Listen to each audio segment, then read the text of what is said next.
Gus, Salam. bagaimana kabarnya, sehat? Baik, sehat.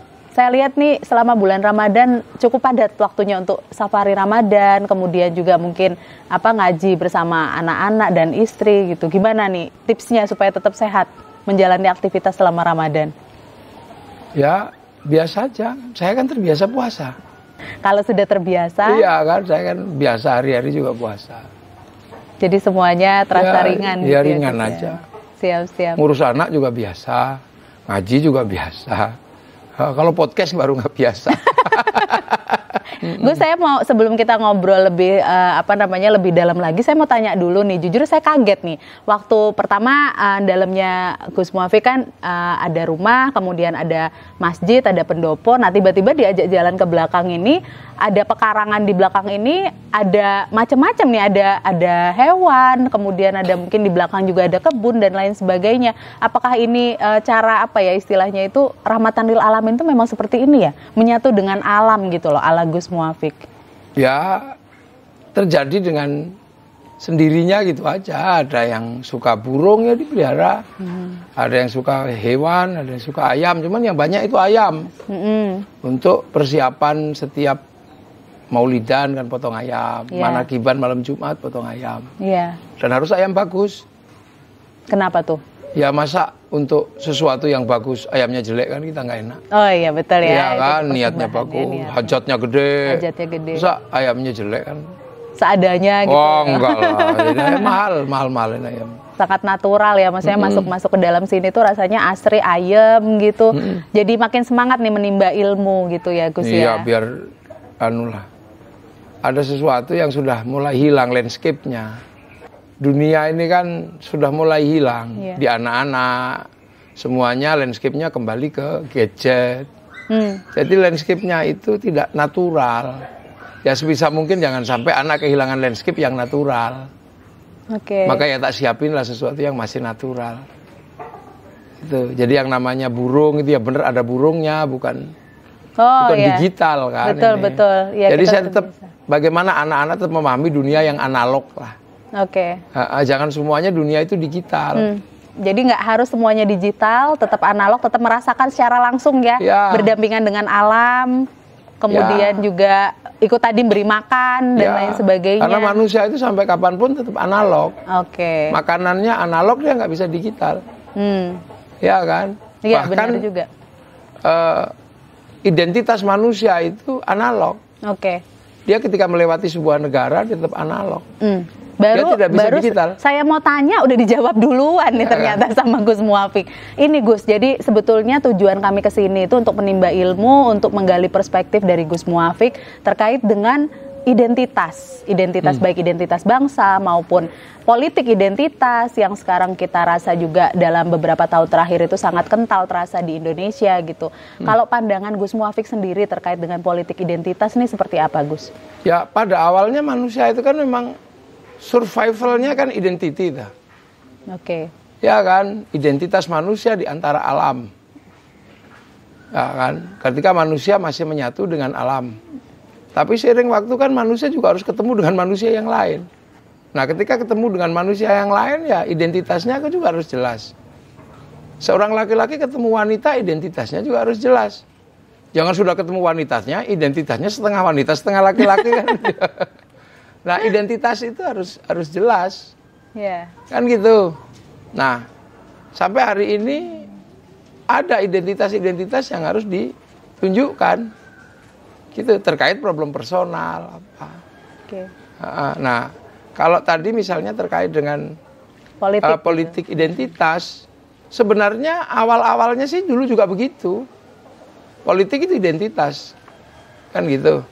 Akan tetapi kan politik identitas itu sudah dicoba di mana-mana dan semuanya kan gagal, gak ada yang berhasil. Betul. Kalau bolehnya boleh, Mak. Boleh aja sebenarnya. Iya. Dulu di Indonesia politiknya ya awal-awalnya politik identitas.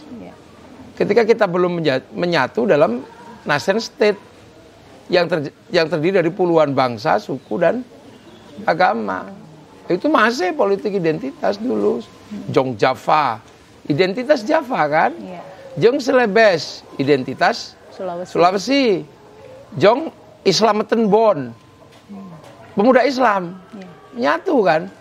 Itu ketika Sumpah Pemuda masih identitas suku, identitas agama masih. Tapi kemudian ketika berbicara tentang nation state Indonesia, politik identitas yang seperti itu sudah harus mulai disatukan. Jadi single identity. Iya, single identity apa? Indonesia. Satu tanah air, satu bahasa, satu bangsa. Baik. Artinya kesepakatan itu sudah pernah ada dan itu sudah dilampaui oleh bangsa ini. Kan gitu. Makanya kemudian identitas politik apapun, orang harus punya kemampuan untuk melakukan negosiasi publik. Kan gitu. Dengan cara apa tuh, Gus? Ya advokasi, edukasi, melakukan pendidikan, melakukan pembelaan. Gitu kan.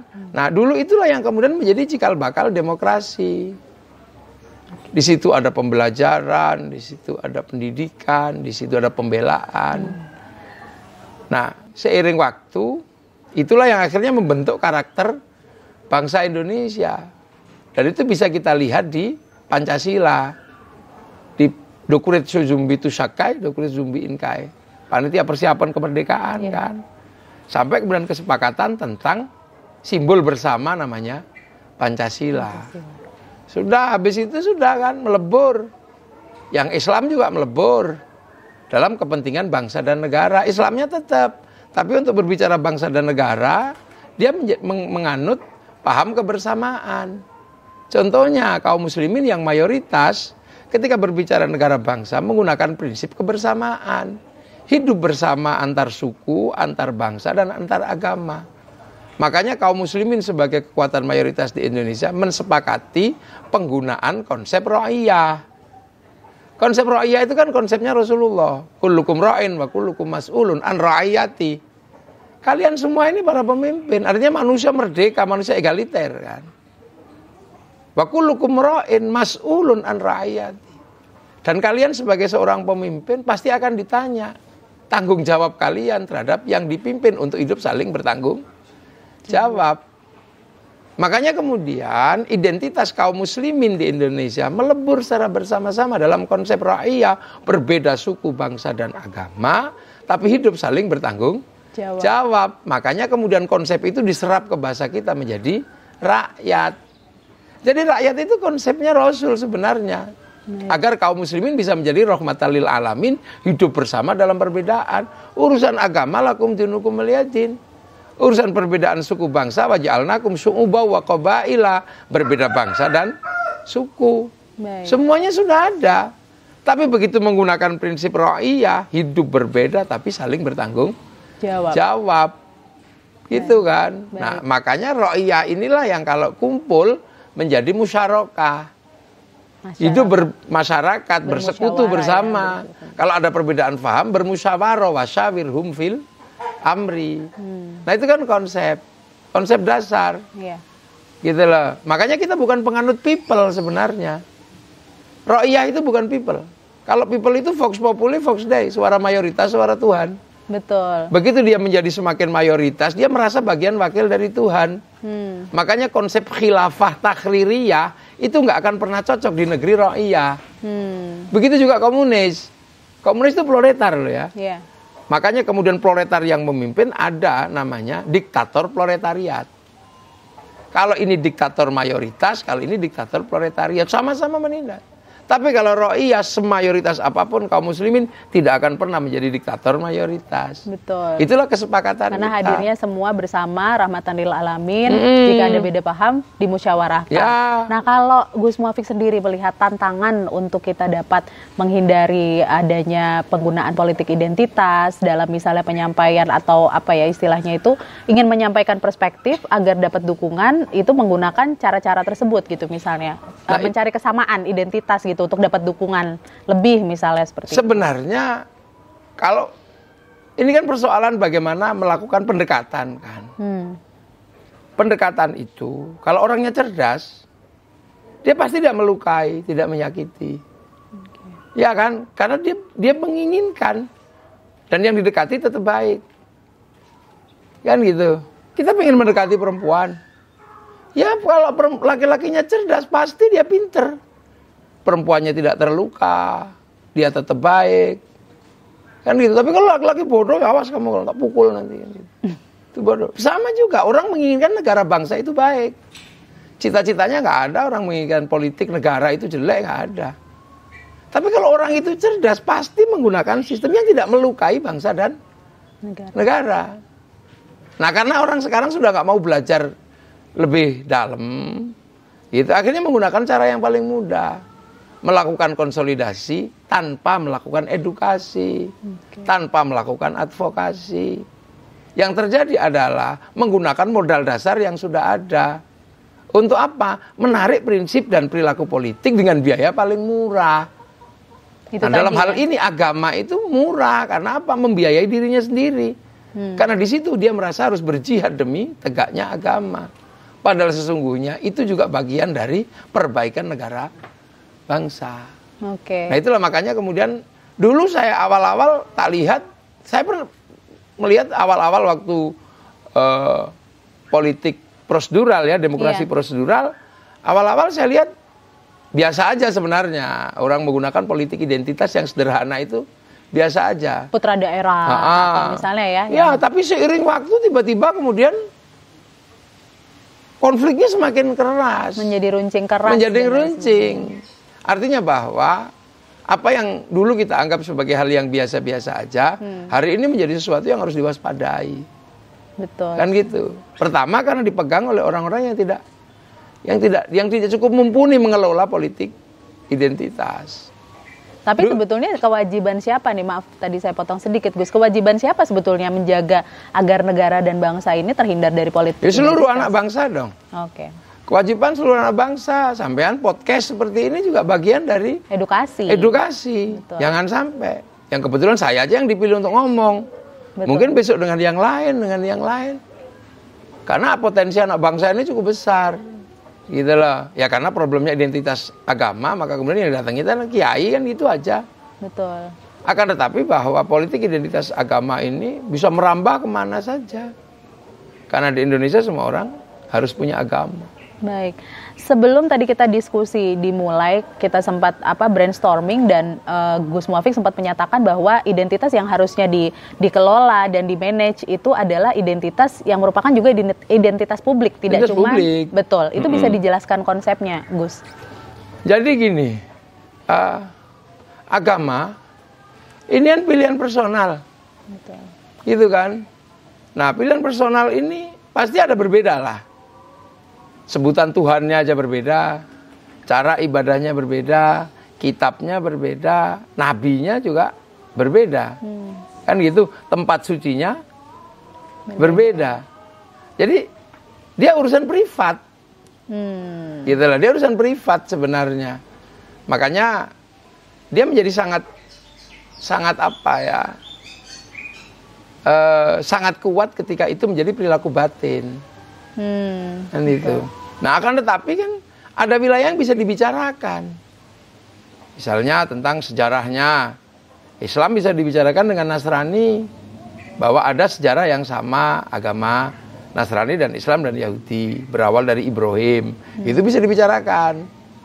Ada identitas di situ Ibrahim, ada Abraham. Ada kemudian Saroh, ada Sarah. Mungkin juga bisa dibicarakan dengan teman-teman Hindu karena di situ ada Brahma. Nah Brahma itu perempuannya juga bernama Saraswati, Saroh, Sarah, itu bisa dibicarakan, gitu lah. Misalnya Islam, kalau beribadah kan gitu, ini ada namanya haji. Haji itu ada tahallul, urusan potong rambut. Di Buddha juga ada urusan digundul, kan mungkin itu bisa dibicarakan. Ada air suci Zam-Zam, ada air suci Gangga, ada semua masih bisa dibicarakan. Dari situ aja sudah nggak bisa kita kemudian mengambil wilayah privat itu untuk menjadi sesuatu yang bertabrakan dengan yang lain. Baik. Kalau dari Gus Muafiq nih, setelah berkeliling, saya lihat kan di media sosial juga cukup aktif, kemudian juga berdakwah berkeliling ke hampir di seluruh Indonesia.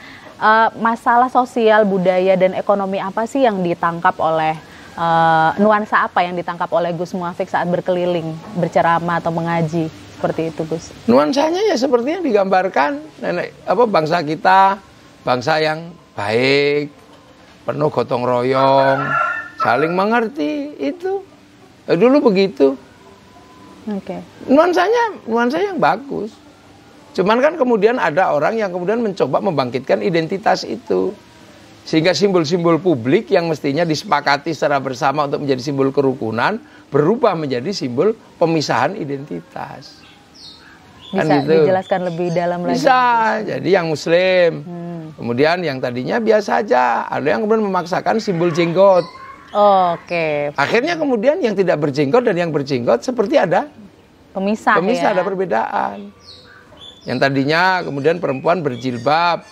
Ada kemudian yang kemudian mengambil identitas hijab. Jadi jilbab itu akhirnya beda dengan hijab. Karena jilbab itu ya kayak gini konsepnya jilbab. Terus kemudian ada yang mengambil lebih ke arah hijab. Ada yang tadinya sederhana taubat. Terus tiba-tiba menjadi hijrah. Dan ini kan sebenarnya hal-hal yang menarik simbol. Ada yang tadinya celana itu biasa aja. Kemudian mengambil perbedaan cingkrang atau isbal. Ya. Tadinya ekonomi biasa aja. Tiba-tiba kemudian yang menarik perbedaan menjadi ekonomi syariat. Jadi syar'i, hijab syar'i, lipstik syar'i, bedak syar'i, ini kan ada semua itu. Nah itu coba menarik itu. Nah itu kalau sebenarnya bagian dari usaha untuk edukasi keagamaan sih nggak ada masalah. Tapi ternyata begitu ada Pilpres biasanya itu tertarik semua. Iya, betul. Berarti sebetulnya kalau dari sudut perspektif bangsa dan negara justru sebaiknya hal-hal seperti ini tidak dilakukan atau tidak istilahnya apa ya, digembar-gemborkan begitu, Gus, atau seperti apa? Ya kalau itu bagian dari edukasi tidak ada masalah. Baik. Tapi ini kan kemudian bagian dari politik.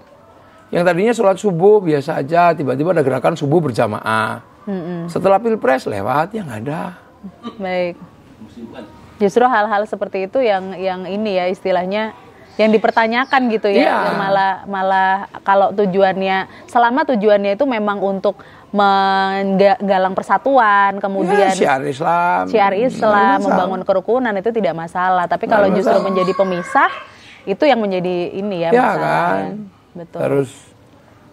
Terus kemudian dipisah-pisah, nah itu terjadi kan. Tapi memang ya itu tadi bahwa memang ada kelompok politik yang memang mencari biaya lebih murah gitu loh. Sampai hal-hal yang tadinya sepele-sepele menjadi serius gitu loh. Orang mengkritik pemerintah itu hal biasa. Tapi ketika membicarakan presiden sebagai Fir'aun, nah itu sudah melampaui batas identitas. Betul. Ya kan? Misalnya tadinya ya biasa aja. Orang pindah, orang lu nggak suka, nggak ada masalah. Tapi tiba-tiba kemudian tempat jin buang anak, gitu kan. Ada kalimat-kalimat yang kemudian jadi pemisah-pemisah ulang. Negatif ya, jadi negatif. Tonnya jadi negatif begitu ya, Gus ya. Baik. Lantas jika berbincang mungkin bersama dengan para umaro maupun ulama gitu. Perspektif apa, Gus, yang bisa di-share, dibagikan kepada masyarakat terkait mungkin bukan cuma politik identitas, tapi bagaimana kita sebagai bangsa itu ingin maju terus ke depan, demokrasinya itu nggak malah mundur gitu. Polarisasi atau apa ya istilahnya dua kutubnya itu terasa sekali gitu kan di dua pilpres kemarin gitu. Tapi bahwa ini juga ada imbas dari problem masa lalu ya. Betul. Perbincangan tentang demokrasi, tentang apa di zaman Pak Harto kan ditutup, nggak bicarain kan gitu. Pak Harto cuma bikin idiom ekstrim kanan, ekstrim kiri. Kalau nggak kanan nggak kiri berarti pro pemerintah. Itu kan cukup lama, 32 tahun nggak boleh dibicarakan kan, orang nggak bisa ngomong apa-apa. Nah kemudian setelah Pak Harto selesai, nah orang membicarakan itu semua. Sampai kemudian semuanya pengen terlibat dalam demokrasi. Nah fase ini nggak lama kok nanti.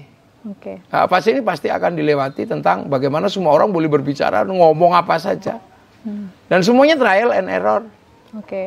Tapi pada akhirnya kemudian negara kita juga melewati fase itu. Pilpres dulu kayaknya bangsa ini gak selamat deh. Tapi ternyata yang diem juga lebih banyak daripada yang cerewet itu. Iya. Betul. Gitu loh, ya kan? Dulu kayaknya, yang ini kayak, begitu pilpres, ternyata ya lebih banyak yang cuman diem, gitu lah. Artinya itu akan mendewasa dengan sendirinya atau memang butuh peran pihak-pihak? Kita kerja dong, gitu kan? Edukasi kayak begini, kiainya juga ngomong. Semuanya ngomong, nggak boleh kemudian diem. Betul. Jadi sing waras ngalah itu udah nggak bisa. Oke. Nah, sing waras ya ojo ngalah, tapi caranya kita ngomong kayak begini. Dengan damai ya, edukasinya dengan damai. Juga, tidak dengan memantik isu-isu baru justru kan seperti ya, itu ya. Semua bangsa sebenarnya mengalami kok fase seperti ini. Amerika itu proses mempertemukan sekian perbedaan luar biasa, ribut, lama. Gitu puluhan tahun dan mungkin sampai sekarang juga belum selesai ya. Belum selesai, gitu lah. Tapi kan mereka tidak ini ya, tidak terlalu mengekspos problem mereka di luar negeri. Orang dalam negeri juga gedek juga lihat situasi dalam negeri, sama dengan kayak kita sebenarnya kan, karena kita orang di dalam negeri. Betul. Orang luar memuji-muji Indonesia karena lihat Indonesia damai, tertib. Bahwa kemarin ternyata politik identitas begitu menguat, ternyata selamat. Yeah. Mereka nggak ngerti bahwa kita juga orang-orang di bawah kerja beneran. Struggle. Iya, kiai, pastor, pendeta, pedanda, semuanya kerja. Ngerem identitasnya masing-masing untuk tidak meledak menjadi sebuah ledakan baru yang memporak-porandakan bangsa. Kunci apa yang dibutuhkan untuk mencapai kesamaan, kesepakatan atau konsensus antar pemimpin agama di Indonesia ini, Gus? Ya sering ketemu, sering silaturahmi aja. Kalau silaturahmi, insya Allah ada jalan keluarnya. Gitu kan, ada jalan keluarnya. Tapi memang ini fase ini pasti akan dilewati fase ini. Betul. Makanya kan kiai-kiai berdoa, berharap. Itu dengan harapan apa? Konsensus awal tentang hidup bersama tapi saling bertanggung jawab tidak runtuh. Tidak runtuh, betul. Betul, Gus. Termasuk itu juga dituangkan ke dalam ini ya, istighosa yang dilaksanakan, doa bersama untuk bangsa dan lain sebagainya. Ya istighosa, kebersamaan yang tadinya doa itu sendiri. Kemudian melibatkan banyak kiainya yang doa, santrinya amin amin misalnya kan gitu. Semakin banyak berdoa semakin ke lapangan. Istighosa kubro. Sampai di sana roda ekonomi berputar. Kerukunan terjaga, yang jual bakso laku apa laku. Semakin banyak itu semakin kuat. Orang mati kumpul, kemudian ada khol, kumpul semua, yang jual jajan juga laku, jual apa laku. Itu jalan. Ternyata ini jalan. Multiplier efeknya jalan harusnya ya. Jalan. Ziarah kubur, kemana, ke makam wali, bis pariwisata, laku. Orang jual nasi di makam wali, laku. Sampai copet aja bisa hidup di makam wali. Itu kan, kan multiple efek yang dilakukan oleh para ulama menjaga kebersamaan. Betul. Kemudian saya dari Jogja, ziarah ke Surabaya, makam Bang Ampel. Saya rindu dengan makam Bang Ampel. Saya rindu dengan makam Sunan Kalijaga di Demak. Saya rindu dengan makam Sunan Gunung Jati. Setiap makam yang saya rindukan itulah menjadi dasar saya kangen dengan tanah-tanah itu. Nah itu kan basic cinta pada tanah air. Betul. Makanya nggak ada satupun teroris yang suka ziarah kubur. Kita suruh ngebom Surabaya, ya nggak berani. Wong ada makamnya Sunan Ampel. Jadi sebetulnya di mana istilahnya kita itu harus ini ya, istilahnya jangan pernah lupa sama akar kita itu ya. Makanya walaupun investasi tidak ada, roda ekonomi bisa diputar oleh para kiai. Satu kegiatan itu jeruk yang laku berapa? Betul. Kalau misalnya satu alun-alun itu yang jualan makanan, jualan buah, banyak sekali di situ. Dan itu setiap hari ada khol, ada haflah, ada mulutan, ada yasinan. Nah itulah. Jadi roda ekonomi berputar. Sementara kelompok-kelompok yang paling asik dengan politik identitas itu kayak gitu nggak pernah, mulutan nggak pernah, Isra Mi'raj nggak pernah, peringatan nggak pernah kalau disebut bid'ah, gitu lah. Karena disebut bid'ah ini bid'ah, jadi mereka nggak pernah ngeluarin uang untuk merawat publik. Makanya kalau di Indonesia menggunakan rumus-rumus pertumbuhan ekonomi internasional, kita ini kan agak unik. Nggak match, gitu kan? Orang Eropa kalau nggak ada investasi informal jalan. Betul. Informal nggak jalan, kalau nggak ada investasi kan lapangan kerja nggak terbuka. Kita di Indonesia nggak ada investasi, lapangan kerja tetap terbuka. Karena roda ekonomi yang diputar oleh para kiai berapa. Betul. Nah informal itu kan tumbuhnya cuma 2. gitu kan. Kalau nyalinya bagus, nggak berani agak orangnya baik, ya kaki 5. Kalau nyalinya masalah, ya jugil pintu kan. Nah, kenapa di Indonesia nggak terjadi jugil pintu? Karena kiainya selalu mengatakan itu nggak baik, jangan mencuri, jangan apa. Coba kalau kiai pensiun semuanya, wah habis itu kegiatan nggak ada, jeruk nggak laku, ekonomi nggak jalan. Ekonomi nggak jalan. Jadi caranya kiai merawat bangsa itu begitu, membangun kebersamaan. Nggak diem, sekali kegiatan 100 juta habis. Dalam 1 bulan berapa ribu kegiatan mulutan apa? Di seluruh Indonesia. Di seluruh Indonesia. Kalau dibebankan negara, apa kuat negara nanggung itu? Dan ini voluntary lagi kan? Ya. Dari umat, dari santri. Volunteer betul. Jadi bukan top down, tapi bottom up. Jadi ini caranya merawat kebersamaan, resiko. Betul. Resiko apa? Resiko memelihara bangsa dan negara. Oke, kita beralih ke selanjutnya nih. Masih ada kaitannya sih Gus sebetulnya. Jadi dari politik identitas nih muncul beberapa tahun terakhir, itu kan dunia digital juga semakin masif gitu kan. Maksudnya orang semakin harus lebih cerdas untuk memfilter gitu informasi yang masuk. Muncul hoax dan lain sebagainya. Kemudian muncul juga informasi-informasi atau black campaign dan lain sebagainya. Nah, ini kan 2024 ini itu hampir di atas 50% diproyeksi itu DPT kita itu daftar pemilih tetap itu isinya adalah milenial dan generasi Z. Banyak pemilih pemula yang mungkin masih labil atau mungkin belum cukup teredukasi dengan mana yang baik atau sesuai koridor atau mana yang tidak. Nah, bagaimana Gus Muafiq melihat fenomena ledakan daftar pemilih tetap yang isinya ini milenial sama generasi Z? Milenial sama generasi Z ini yang saya lihat malah sebenarnya sudah tidak terlalu mikirin politik identitas. Malah lebih cerdas sebetulnya. Malah lebih cerdas sebenarnya. Kan gitu. Malah lebih cerdas. Buka aja itu. Kita googling aja misalnya. Isu-isu yang mencuat karena politik identitas itu subscribe dan like-nya itu udah generasi tua semua. Justru terbalik ya, sebetulnya ya. Anak-anak muda mana udah mikirin begitu. Mereka yang penting program. Ya, program, jalan, bisa jalan-jalan, ngopi bareng. Anak-anak muda itu begitu. Saya tanya kepada anak-anak pergerakan. Iya. Bagaimana cara kalian mengkonsolidir dunia pergerakan anak muda sekarang? Ya berbicara aja yang ringan-ringan. Tapi anak-anak gini kan nggak bunyi. Iya. Diem aja sambil nunggu gitu aja. Karena mereka rasional. Orang rasional kan nggak cerewet.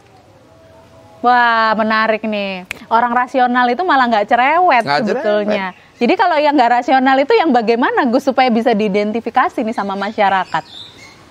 Ya, identifikasinya itu kan memang butuh tim independen untuk meneliti ini.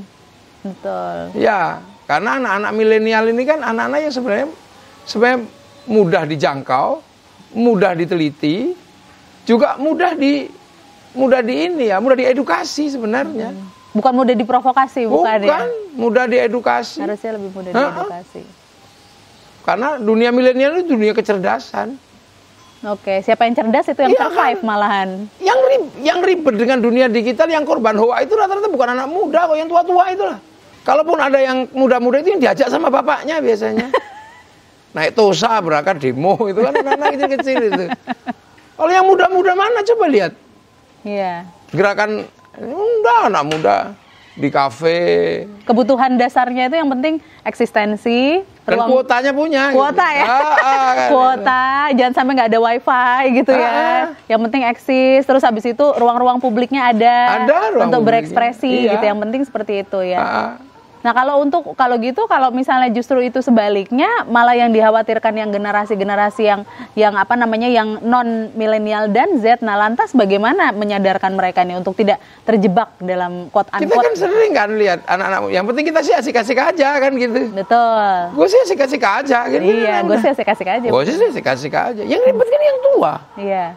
Nah gimana mengatasi yang ribet-ribet ini, Gus, istilahnya untuk supaya menyadarkan mereka agar matanya lebih terbuka? Ya itu salah satu caranya kayak begini. Edukasi. Begini ada kita punya banyak cara dan mekanisme. Betul. Cuman kan kalau harus menjangkau semuanya kan juga nggak mungkin. Betul. Gitu kan, menjangkau semuanya nggak mungkin. Tapi memang harus ada pendidikan di kelompok-kelompok tertentu. Gitu loh. Lama-lama mereka capek juga kok. Yang bisa membuat berhenti itu berarti ketika tidak ada yang ibaratnya kalau di sumut gitu nggak ada yang ikut gitu istilahnya ya, maksudnya nggak ada yang ikut manas-manasin gitu baru berhenti mungkin, atau bagaimana Gus? Ya kalau itu sih kita bacanya juga nggak mudah. Orang tua ini akalnya sudah mulai banyak gitu, jadi memang udah mulai bulat. Yang muda-muda enggak kok. Enggak ya malah enggak. ya. Yang muda-muda ini saya lihat asik-asik aja. Ini termasuk generasi yang yang penting ada ruang publik, hidup nyaman. Hidup nyaman. Gitu kan. Ada kuota ya. Punya punya subscriber. Oh iya benar. Iya, punya follower, punya subscriber gitu ya. Eksis. Ya, makanya kan ada juga sesuatu yang bagi saya juga aneh. Jadi saya punya anak gitu. Pernah satu ketika tak marahi. Jadi dia itu punya grup apa sih namanya itu? Tutorial gitu. Itu subscribe-nya banyak. Padahal yang dia lakukan itu cuma aneh-aneh aja. Tata cara buka pintu. Itu kan aneh itu. Tata cara buka pintu gini. Klek gini. Ini tata cara buka jendela itu. Wah itu jadi anak-anak muda-muda sebenarnya juga nggak serius-serius amat, suka gurau juga. Iya, suka guyon juga ya sebenarnya. Mungkin bisa masuknya lewat situ ya justru ya. Iya, anak-anak muda itu. Betul. Anak muda ngekek-ngekek itu. Iya. Ya, bisa sebenarnya. Yang tua-tua aja yang masih ribet. Yang orang analog, tapi masuk di dunia digital. Jadi sebenarnya masih tergagap-gagap, tapi ini ya, akhirnya bulat itu tadi. Kalau anak muda kan landing dengan teknologi ini kan udah smooth. Ya. Semua lah memang dia di zaman dia. Iya betul. Jadi begitu lahir lihat handphone sudah. Kita kan dulu lahir lihat radio gede. Maka dengan radio kita juga familiar. Tapi bagi yang generasi yang sebelumnya tidak pernah lihat radio, tahu lihat radio juga nggak familiar. Ada yang nyembah radio juga. Orang dulu menganggap patung itu Tuhan karena dia terlahir ketika nggak ada patung. Kita lahir zaman patung. Maka nggak ada orang nyembah patung. Patung jadi tempat selfie. Iya. Landing aja kita ini sebenarnya. Iya. Nenek moyang kita ketika punya anak sekolah, bapak-bapak kita. Pentium 1 harganya berapa, Nak? 4 juta, Pak. Nah, ini butuh Pentium berapa? Pentium 5. Satu Pentiumnya harganya berapa? Satu Pentiumnya 5 juta, berarti kalau 5 Pentium 25 juta. Ya kan gitu. Dikalikan ya kan? Ya. Karena dia nggak hidup di zaman Pentium. Lah kita anak-anak muda, kita hidup di zaman Pentium ya biasa aja landing. Iya. Kan gitu. Orang-orang tua kita masih dengan handphone aja, masih dengan handphone kuno itu. Tapi kita yang lahir dengan handphone digital yang lebih baru, landing-landing aja. Jadi anak-anak muda yang hidup di zaman ini, landing aja dengan teknologi, nggak ada masalah. Wong dia lahir di zaman teknologi. Kita ini yang agak tua ini, yang tadinya tidak mengenal teknologi digital, tahu-tahu hidup di zaman digital. Kita yang ribet. Satu merasa bahwa dunia digital ini adalah cara untuk berkampanye, cara apa. Anak-anak yang lahir di era digital, dia biasa-biasa aja. Terus kayak ini ya, Gus ya, jadi kebenaran absolut gitu ya. Begitu terima info langsung share lagi gitu. Iya. Nggak difilter dulu, karena dia belum pernah begitu. Dulu kan mau ngomong sama orang capek. Lama begitu ada share. Iya kan, itu namanya orang gagap. Iya. Jadi karena dia tidak terlahir di zaman digital. Saya aja dulu nyari orang capeknya luar biasa. Harus jalan, harus ini. Nanya-nanya. Nanya ini. Gitu kan. Akhirnya begitu ada handphone. Kita kalau nyari orang telepon aja. Kayaknya nggak pede, nggak puas kalau nggak telepon. WA aja masih nggak. Masih kurang, cuma WA. Harus telepon. Tapi anak-anak yang hidup di zaman digital, dia biasa cukup aja, dengan biasa WA. Mana? Bahkan dia nggak pernah video call, nggak pernah, dia cuma WA. Karena hidup zaman itu kita nggak pede, kayaknya nggak puas kalau belum mencet halo gitu. tak bel. Halo. Harus di bel. Dan selalu pakai halo. Iya. Anak-anak milenial mana ada yang halo? Nggak ada. Guys, guys gitu ya. Jadi yang bermasalah dengan dunia digital itu orang kita, generasi tua. Yang muda nggak ada.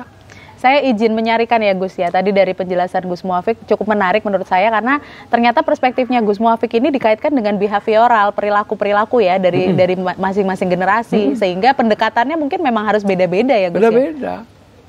Bener, anak-anak muda itu yang hidup lahir di generasi sampean generasi 80-an itu menerima teknologi kan biasa aja kan.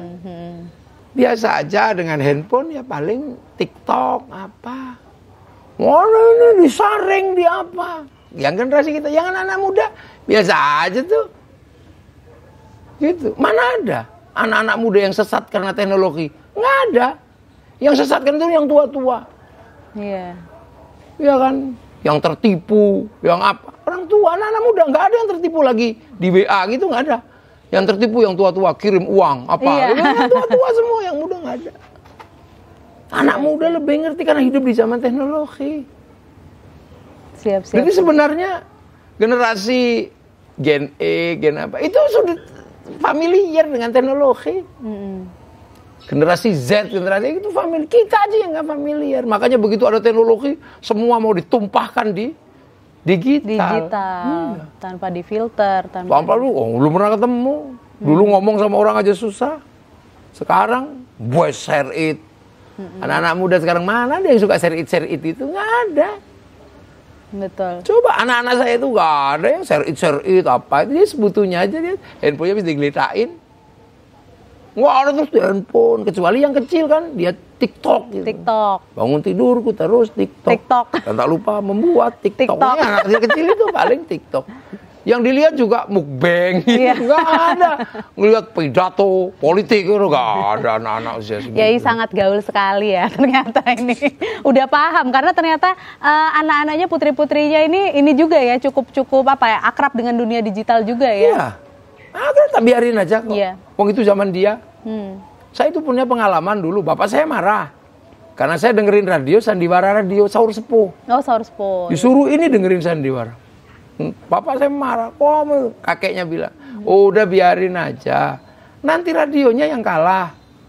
Lama-lama nanti entah kapan radio itu akan diganti oleh yang lain. Beneran sekarang nggak ada orang pegang radio. Iya.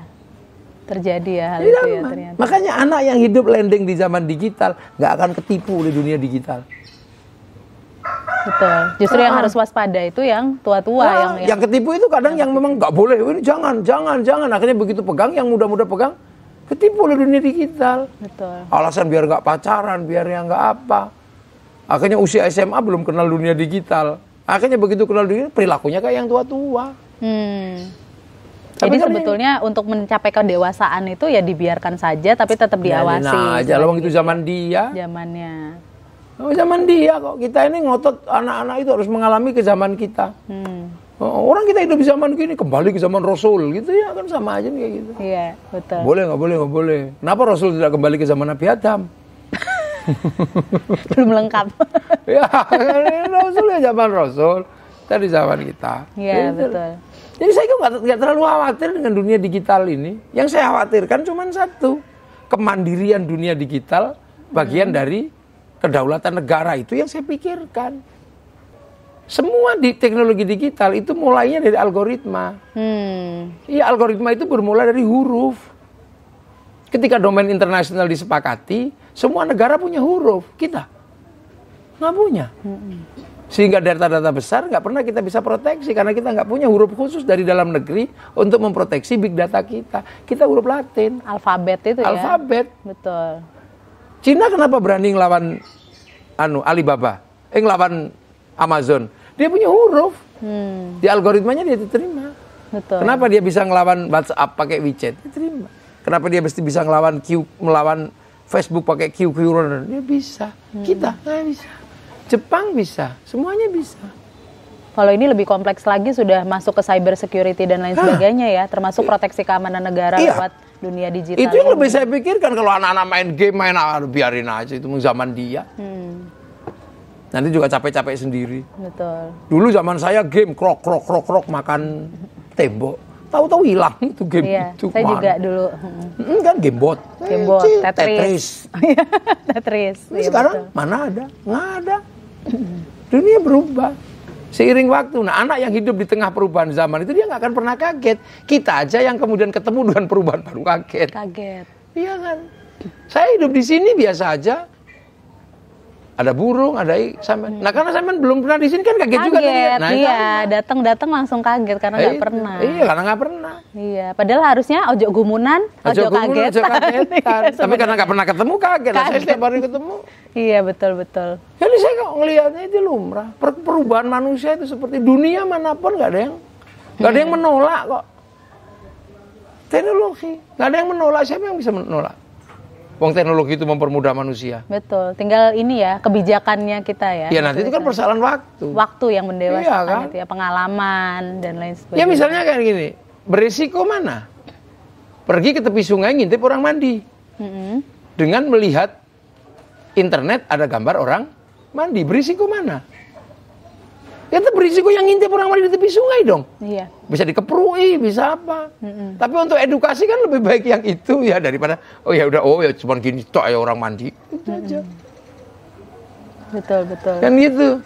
Daripada kemudian ngintip orang bersetubuh mana gitu bisa berisiko. Lebih baik kan kemudian edukasi di situ.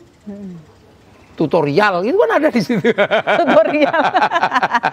Tutorial tapi disensor. Jadi sensor kan sama aja. Pergi kursus, itu biaya, mahal. Ini enggak kan, tutorial menjahit. Ini lebih enak. Ini lebih mudah teknologi. Tergantung cara kita melihatnya ya. Iya, dan itu anak-anak yang hidup lahir di tengah zaman teknologi yang bergerak ini, dia nggak ada masalah. Kita aja yang ketemu dengan dunia teknologi, baru kita yang merasa masalah. Iya, masalah. Heboh dan kaget. Heboh dan kaget, mengukur diri mereka dengan ukuran kita. Betul. Jadi kitanya jadi cerewet. Kan gitu. Mana ada kemarin pilpres itu yang ribut itu anak muda-muda, nggak ada. Yang tua-tua malah. Yang tua-tua. Ya. Sampai ada yang ya mudah-mudahan sih tidak terjadi lagi ya tahun 2024 gitu. Ya tapi kalau terjadi juga kita siap kok. Iya. Ngadepi yang begitu-begitu aja. Iya. Paling orang-orangnya itu juga. Kasihan loh Gus, karena bisa yang bertetangga akhirnya tercerai-berai, yang nikah jadi cerai loh gara-gara pilihan beda pilihan. Ya, salahnya gitu kan. Bodoh. Harusnya lebih ini ya ngapain ya orang juga gitu. Yang berpolitiknya juga ini. Pak Prabowo juga rukun sama Pak Jokowi. Iya, rukun-rukun aja. Kalau nggak malu itu. Benar. Ya, memang orang bodoh itu memang risikonya lebih banyak. Jadi lebih baik ya ini ya jemput bola juga untuk mencari edukasi-edukasi, tayangan-tayangan. Makanya Samen udah bener bikin podcast, bikin apa. Ceramah kebangsaan. Iya. Gitu kan. Ada banyak videonya juga ada kan ya Gus ya, Gus Muafik Channel maupun ulama-ulama lainnya gitu ya. Bisa itu. Baik. Jadi kan Indonesia lagi ngalami yang begini. Ya. Beruntung aja kita yang ngalami begini. Betul. Kan gitu dulu kan saya pede sekali kalau udah bisa menulis surat cinta. Ternyata. Pede. Sekarang anak sekarang nggak bisa. Karena cinta bisa diungkapkan dengan video dengan foto gitu cukup. Selfie gitu ya, cukup. Terus, gitu. Stiker gini. Ini baru dia mewakili saya nggak puas kalau cuma begini aja. Apa sih itu? Tapi bagi anak sekarang cukup deh. Cukup ya. Simplifikasi ada makin simpel. Tapi pada saat yang sama perubahan itu PT Pos runtuh, Filateli habis. Itu kan rangkaian. Mempertahankan itu ya orang goblok aja. Tapi kayak sunatullah gitu nggak sih? Maksudnya keniscayaan aja, memang semuanya itu berputar, semuanya itu akan lewat gitu. Ya keniscayaan. Dulu wahyu, kitab suci dihafalkan, kemudian ditulis. Setelah itu nulis capek, ada mesin cetak, dicetak. Orang berdebat ribut, bagaimana hukumnya, gitu. Memegang mushaf yang banyak terjemahannya. Orang ribut di situ. Lama-lama muncul kaset, bagaimana hukumnya? Menyentuh kaset yang isinya Quran apa harus wudu. Ribut lagi ada orang hafal Quran. Apakah kemudian orang yang menyentuh orang yang hafal Quran harus wudu dulu? Sekarang bagaimana hukumnya membaca Quran di dunia digital? Pasti berkembang. Padahal yang salah yang nggak baca Quran sama sekali. Ya sekarang yang nggak baca Quran sama sekali. Siap-siap menarik perspektifnya, menarik perspektifnya. Iya kan, dulu menikah harus ketemu. Saya terima nikahnya, ya. Terus pandemi. Terus pandemi jauh, pakai video call. Oh iya tak nikahkan, ya bisa kok, sah. Karena secara hukum itu pun bisa diterima, maka kemudian olok-olok di handphone juga bisa dikasih hukum. Betul. Karena sesuatu yang berstatus hukum bisa legal, maka sesuatu yang tadinya tidak berstatus hukum bisa dikenai hukum. Itu yang harus membuat kita mawas diri, lebih selektif untuk bertindak, berucap dan lain sebagainya ya. Makanya ada anak-anak muda yang gagap menggunakan teknologi. Haters yang anak-anak kecil-kecil nggak ada kan? Nggak ada, bapak-bapak. Bapak-bapak. Karena tadi tukang hujat, kemudian ketemu teknologi, terus ada teknologi, ada simbol enak nih, iya. gitu, ada gitu. Makanya saya kan juga nggak heran, yang tua-tua harus tak cek. Habib Syekh, sholawatan, ini dosanya apa? Ada yang ke bawah gini, Muammar Kiroah, ada yang pakai jempol. Tak cek ini siapa? Ternyata umurnya tua, ini sudah. Karena muda nggak ada. Nggak tahu ini ya, istilahnya kaget terus merasa bisa bebas berekspresi tanpa istilahnya tanpa ada resiko itu tadi sebenarnya mungkin. Jadi mereka kurang memfilter cara berkomunikasi. Mana ada sampai pernah dengar nggak? Ada anak muda yang masih muda, usia 15-an, generasi X mengatakan Jokowi Fir'aun, itu nggak ada. Nggak ada. Yang ngatain yang tua. Dia belum siap menerima perubahan dunia. Karena karakter presiden yang masih dia bayangkan itu gagah. Gitu. Dia belum siap menerima karakter presiden yang dipilih oleh masyarakat yang kurus, baju kotak-kotak, dia belum bisa. Betul. Dia masih gagap. Berarti ada dua nih perspektif yang saya dapat dari Gus Muafiq ya. Yang pertama sebetulnya segala sesuatu, apakah itu pilihan politik, perbedaan pilihan maupun politik tahun depan itu ya harusnya disikapinya dengan biasa saja gitu ya. Biasa aja. Istilahnya ya. Bagi anak-anak muda milenial biasa aja kok politik itu. Selama kita berikhtiar juga untuk edukasi dan lain sebagainya ya. Kecuali anak-anak muda yang korbannya orang tua. Betul. Oh iya ya, yang dipaksa ya. Makanya tapi ya itu kan pilihan sebetulnya dari hati masing-masing juga. Iya, makanya nyekolahin anak juga harus hati-hati. Betul. Jangan disekolahin ke kelompok-kelompok yang punya sistem beragama yang aneh-aneh gitu. Makanya dicek. Iya. Ustadz juga harus dicek. Gitu kan. Yang punya latar belakang keumatan, keagamaan. Saya ini jelek-jelek Surya NU. Makanya kalau mau bikin statement mikirin umat. Betul. Sementara yang kita hadapi kan banyak sekali sekarang Ustadz freelance. Apa tuh Ustadz freelance? Ustadz freelance ya nggak punya umatnya, cuman di depan handphone, di depan YouTube dia ngaji. Yang umatnya subscribe ya? Sama like. Yang terbangun lewat dunia digital ini juga sebetulnya ya, Gus ya. Ya. Betul. Ustadz freelance itu. Jadi pengen ketawa loh dengar. Istilahnya soalnya unik-unik nih Gus Muafiq nih. Istilah-istilah yang muncul gitu. Tapi sebetulnya ya benar juga istilahnya kalau dipikir-pikir lagi. Makanya beliau ini begitu istilahnya lugas, santai, tapi ya dapat gitu istilahnya syarat makna ya istilahnya dengan. Jadi saya sih nggak terlalu mengkhawatirkan, bener nggak khawatir saya dengan anak-anak milenial itu. Justru nggak. Dia hidup bersama teknologi kok. Benar-benar. Iya kan. Monyet aja yang kaget lihat ada ikan berenang dikira tenggelam. Kamu ngapain? Tak selamatkan ikan. Ya malah mati, kalau ikannya sih nggak ada masalah. Iya benar-benar. Jangan sampai salah sasaran. Jangan sampai salah sasaran. Betul. Nah kalau Gus Muafiq dengan para ulama juga mungkin menilai peta politik tahun depan ini kan kita akan menghadapi lagi nih pesta demokrasi 5 tahunan yang kali ini yang paling masif karena semuanya serempak gitu, mulai dari DPRD, DPR RI, kemudian presiden, gubernur, bupati wali kota gitu kan, sehingga apakah ini justru kalau kami berpikir apakah justru enak makin ngeblend karena kan nggak terpolarisasi, bisa jadi di pusat berkoalisi, di daerah tidak atau sebaliknya gitu, sehingga makin ngebaur dan mereka semua sibuk masing-masing sehingga tidak ada yang negatif. Harapannya begitu. Harapannya begitu, makanya dibikin bareng itu harapannya begitu. Iya dan tidaknya berhasil kita lihat dulu besok. Betul. Apakah kemudian dengan bersama itu menjadi lebih sederhana atau bahkan menjadi lebih rumit? Ini kan namanya juga usaha. Karena kemarin ketika dipisah-pisah kampanye terlalu lama, ributnya kayak begitu. Betul. Ini aja sudah ada yang mulai kampanye yang sudah ribut gitu kan. Yang sudah sholat Jumat bersama, subuh berjamaah sudah mulai ada. Betul. Ada yang mengatakan bahwa pemimpin paling Islam sudah muncul kan sekarang. Nah ini nanti tinggal kita lihat aja. Kan gitu. Betul. Itu kan sesuatu yang nggak mungkin bisa dihindari. Iya. Karena negeri ini memang negeri yang terdiri dari suku, bangsa, dan agama yang berbeda-beda. Kan gitu. Cuman ya usahanya itu tadi dibikin satu kan gitu. Iya. Karena pengalaman kemarin. Nah, apakah kemudian nanti dibikin bersama itu menjadi lebih baik? Ya kita lihat, kita belum uji. Betul. Kita berharap semoga itu menjadi lebih baik. Tujuannya pasti untuk kematangan demokrasi itu tadi ya, dengan trial error ini. Lantas, apa sih Gus harapan dari Gus Muafiq atau mungkin juga para ulama terkait dengan pemilu tahun depan ini, inginnya seperti apa? Mulai dari tata laksana, kemudian partisipan-partisipannya, kemudian edukasi para pemilihnya, kemudian para pelaksana tugasnya, KPU dan lain sebagainya. Kan semuanya sudah ada job description-nya masing-masing. Yang bertugas melakukan pemilihan KPU, yang bertugas melakukan pengawalan Bawaslu, yang bertugas dipilih DPR, MPR, Bupati, Wali Kota, semua punya job description-nya masing-masing. Kiai itu tugasnya cuma satu, jaga nih kalau konslet itu aja. Jadi kita juga nggak terus tibon tunggu aja kalau konslet baru kita kerjain. Kira-kira yang punya potensi konslet di mana kita kerjain.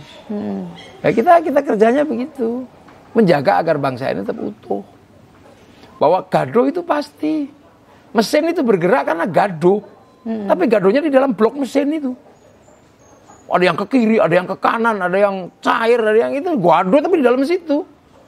Nah, knalpotnya satu aja deh. Udah ke belakang. Nah, itu pas pemilu itu aja knalpotnya bong, udah itu. Jadi sederhana. Gaduh. Ini Mbak Desa ini gaduh juga dalamnya kan. Jantungnya bunyi, limpahnya bunyi. Tapi kan senyum-senyum aja. Yang penting keluarnya tetap senyum. Jangan karena perut lapar keluarnya gitu kan juga nggak enak kan. Paham. Jadi sebenarnya apapun yang terjadi dimulai dari diri sendiri ya berarti ya Gus ya. Pergolakan apapun mau di pikiran, mau di hati, yang penting keluarnya tetap ayem gitu ya sebetulnya ya. Iya kalau bergolak pastilah. Manusia aja bergolak. Iya. Lagi duduk kita berdua begini bergolak juga. Iya. Mungkin sedang merindukan yang lain lagi di mana gitu kan. Suami, boleh suami belum? Udah, alhamdulillah. Udah merindukan suami. Padahal lagi podcast itu kan bergolak. Kan gitu, orang lagi sujud, bergolak, lagi sujud begini di hadapan Allah, hatinya bergolak. Ingat kambingnya entah di mana, kan gitu. Tadi kompornya udah dimatiin belum ya? Udah dimatiin belum, bergolak. Lagi Allahu Akbar, ada hujan, iya Allah sepatuku, bergolak juga. Yang penting outputnya jangan lari cari sepatu kan. Tetap jalankan semuanya sesuai tugas. Allahu Akbar, sarungnya bolong, bergolak. Tapi outputnya jangan sampai bolongannya dicunyuk begini, kan. Jadi jangan kemudian memaksa politik tidak ada pergolakan. Itu juga nggak mungkin. Mustahil. Mustahil. Hil yang mustahil. Kebalik hal yang mustahil. Rumah tangga itu pasti ribut. Betul. Gitu, pasti ribut. Karena dengan keributan itu akan ketemu dunia yang baru. Menarik. Kalau itu dihindari nggak mungkin. Oh, itu mungkin ya dibilang tidak pernah akan ada perdamaian kalau nggak ada perang dulu gitu ya. Ya, keributan dulu.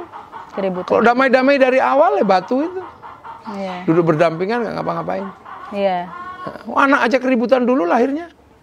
Iya bener juga ya. Iya kan. Anak kucing. Iya. Wamenya luar biasa. Lahir. Jadi jangan pernah kita ini membayangkan politik itu nggak gaduh. Karena politik itu pasti berawal dari kepentingan. Sebuah keniscayaan. Pasti gaduh. Gaduh. Yang kita jaga ini bangsa ini jangan sampai tercerai-berai, cuman itu aja. Itu aja. Betul harapannya. Jadi jangan pernah lah berharap, nggak seru. Kan serunya itu. Kalau nggak seru, roda ekonomi juga nggak berputar. Orang jual bendera nggak laku. Betul, kan orang mereka jual kaos kampanye. Nggak laku, kampanye jual bensin nggak laku. Yang nunggu keributan di musim kampanye itu kan banyak. WhatsApp juga butuh ribut, semakin banyak ribut kan semakin banyak pemasukan. Telepon, semua itu pasti terjadi. Tinggal memfilter diri masing-masing itu tadi ya, yang paling penting itu ya Gus. Memfilter dan kita mengedukasi bangsa, jangan dipertaruhkan. Gitu loh. You nggak suka dengan calon presidennya itu silahkan, tapi tetap harus memilih pemimpin. Betul. Jangan tidak memilih pemimpin. Nah, pesannya udah dapat, ada harus memfilter, kemudian juga tadi ya harus tetap berpartisipasi. Partisipasi. Paling tidak memilih yang terbaik menurut dia gitu ya dari pilihan yang ada gitu ya. Tidak men-black campaign calon lain. Itu gitu, pasti juga ada. Oh, ada juga ya? Ada lah. Kan gitu, itu nggak mungkin nggak ada, pasti ada. itu nggak boleh. Ya pasti nggak boleh, tapi pasti ada. Menyikapinya. Ya menyikapinya. Ya nggak apa-apa. Oh ini calonnya jelek. Dulu zaman Pak Harto ada kampanye, gitu. Jangan deket-deket pohon beringin, banyak hantu. Maksudnya jangan deket ke Golkar. Kan gitu. Jangan terlalu ke Bintang, kejauhan. Tiga kan. Jangan terlalu ke Banteng, nanti diseruduk. Sama, itu aja. Itu cuman bahasa. Dari zaman ke zaman. Iya, dari zaman ke zaman. Gitu. Betul. Jadi sesuatu yang itu sebenarnya kita masih normal kok. Normal. Gus, saya boleh kepo nggak sih? Apa? Kepo kelakuan polisi, nanya-nanya gitu, pengen nanya. Kan Gus Muafiq juga sering ketemu sama Pak Jokowi. Maksudnya masih ini ya, dengan pemerintahan yang sekarang ya, kemudian dengan TNI Polri, Soan dan lain sebagainya, kemudian juga dengan tokoh-tokoh besar, habaib dan lain sebagainya. Nah, kira-kira apa sih yang apa istilahnya cita-cita mulia bersamanya gitu loh untuk suksesi kepemimpinan di tahun depan ini, bagaimana berjalannya gitu? Semua curhat-curhatannya seperti apa? apa? Semua pengen bangsa ini baik-baik saja. Oke. Karena kita ini dari dulu mengambil resiko paling berat. Arab satu bangsa bersepakat jadi puluhan negara. Eropa satu bangsa bersepakat jadi puluhan negara. Kita ini puluhan bangsa, suku dan agama bersepakat dalam satu negara. Butuh orang-orang cerdas, butuh orang-orang yang baik. Untuk apa? Untuk menjaga kebersamaan ini tetap utuh. Biar anak cucu kita juga merasakan kenikmatan kita menjadi sebuah bangsa. Itu aja yang kita bicarakan, kita harapkan. Dengan bekerja sesuai dengan wilayahnya masing-masing. Yang kiai ya bekerja, membangun keumatan, kebersamaan. Sholat aja kiai nggak berani duluan kalau nggak nunggu santrinya. Sampai pujian, berdoa bareng-bareng, makan bareng-bareng. Nah itu kan harapannya. Pak Jokowi berharap betul bangsa ini melewati fase-fase sulit di zaman beliau ini. Iya, karena di zaman beliau ada pandemi, ada masa-masa sulit. Kan nggak kebayang kan beliau jadi presiden terus mengalami masa sulit. Belum lagi pertarungan dunia. Iya, antar Amerika, antar Cina. Iya, perang dagang. Iya, perang dagang. Dulu 48 Pak Karno jatuh. Iya, betul. Dulu Bung Karno 48 Hitler jatuh. Iya. Bangsa ini disuruh milih apakah kemudian ikut Amerika apa ikut Soviet. Bung Karno di tengah. Enggak, kami enggak ke Soviet, kami enggak ke Amerika. Kami tetap non-blok. Tapi kan punya pujangga yang hebat, agamawan yang hebat, yang mendukung ini agar bangsa tidak salah jalan. Baik. Apakah dengan tidak memihak ke Amerika dan tidak memihak ke Soviet, kita akan menduplikasi Eropa? Enggak. Pujangganya menulis novel salah asuhan. Apakah kita akan menduplikasi model Arab? Oh enggak, di bawah lindungan Ka'bah. Apakah kita akan menduplikasi Belanda karena kita pernah dijajah Belanda? Oh enggak, tenggelamnya kapal Van der Wijk. Apakah kita akan model Indonesia murni? Oh enggak, Siti Nurbaya. Jago-jago nenek moyang kita. Sekarang kan enggak. Enggak sepakat dengan sistem keislaman di Indonesia, menduplikasi cara-cara keislamannya Mesir dengan mengambil Ikhwanul Muslimin padahal di sana sudah produk gagal. Iya. Kita nggak suka dengan demokrasi Indonesia, memilih sistemnya khilafah, tahririyah, padahal di Palestina sudah gagal. Kita nggak suka dengan rambut Indonesia, milih rambut mohak gini, padahal mohak itu sudah gagal di Amerika ketika harus pakai helm pasti jatuh. Harus pakai pomade lagi. Ini menarik nih sebetulnya, jadi ingin disampaikan juga message-nya bahwa Indonesia itu bangsa yang unik gitu ya, istilahnya dengan identitasnya sendiri. Unik sebenarnya. Makanan paling unik di Indonesia, paling banyak beraneka ragamnya. Sampai hantu paling beraneka ragam itu Indonesia. Supaya pada masuk ya kalau maghrib. Iya kan, di sana paling ghost, setan. Sini ada gundul pringis, bebek gombel, sampai kolor hijau kan komplit di sini. Iya benar juga ya Gus ya. Harusnya dengan keunikan ini justru kita saling menjaga gitu ya. Iya, saling jaga keunikannya. Betul. Nenek moyang kita aja bisa menggunakan bahasa yang bertingkat-tingkat. Iya. Artinya apa? Sebuah bangsa memang ada kalimat-kalimat akhlak, sopan santun, ada kebersamaan egaliter, ada. Betul. Terakhir Gus, saya minta closing statement dari Gus Muafiq ini untuk seluruh masyarakat maupun pemirsa yang melihat tayangan ini. Apa harapan dari Gus Muafiq untuk bangsa Indonesia ke depan? Baik setelah melewati fase tahun depan, tahun pemilu, maupun selanjutnya. Ada hal yang bisa dilewati oleh semua manusia. Gitu. Dari mulai manusia sendiri sampai manusia bersuku, berbangsa. Satu hal yang luar biasa. Nenek moyang kita mampu membangun nation state. Sehingga kita merasakan menjadi bangsa, menjadi negara, menjadi manusia yang punya identitas. Nah itu kita jaga. Kehebatan nenek moyang kita mampu membuatkan kita negara bangsa. Seperti bangsa-bangsa yang punya negara bangsa. Sehingga kita menjadi berharga, menjadi beridentitas. Karena kita punya negara bangsa, itu kita jaga. Bahwa mekanismenya ada pemilu, mekanisme ada pemilihan ini, itu adalah mekanisme aja. Tapi itu semua adalah demi mendukung agar kita punya kehidupan yang lebih baik di dalam nation state kita Indonesia. Baik. Itu aja. Luar biasa ya, alhamdulillah. Terima kasih banyak Gus. Ilmunya saya sangat tercerahkan sekali sore hari ini, dapat banyak ilmu dan juga tadi apa ya istilahnya itu disampaikannya sangat ringan gitu, istilahnya sangat mudah diterima oleh semua kalangan gitu, bahwa jangan sampai kita karena politik identitas dalam tanda kutip kita jadi melupakan identitas kita yang sesungguhnya. Mungkin begitu ya Gus ya. Jangan sampai kita melupakan identitas kita yang sesungguhnya, dan kita adalah sebuah nation state, identitas kita adalah Indonesia. Apapun mekanismenya tetap harus dilalui dengan aman dan damai. Kalaupun ada pergolakan, jangan lupa outputnya dari kita sendiri yang filter gitu ya, Gus ya, supaya tetap ayem dan lain sebagainya. Terima kasih Anda semua sudah menyaksikan podcast kita kali ini, dialog sama dengan Kiai Haji Ahmad Muafiq atau Gus Muafiq.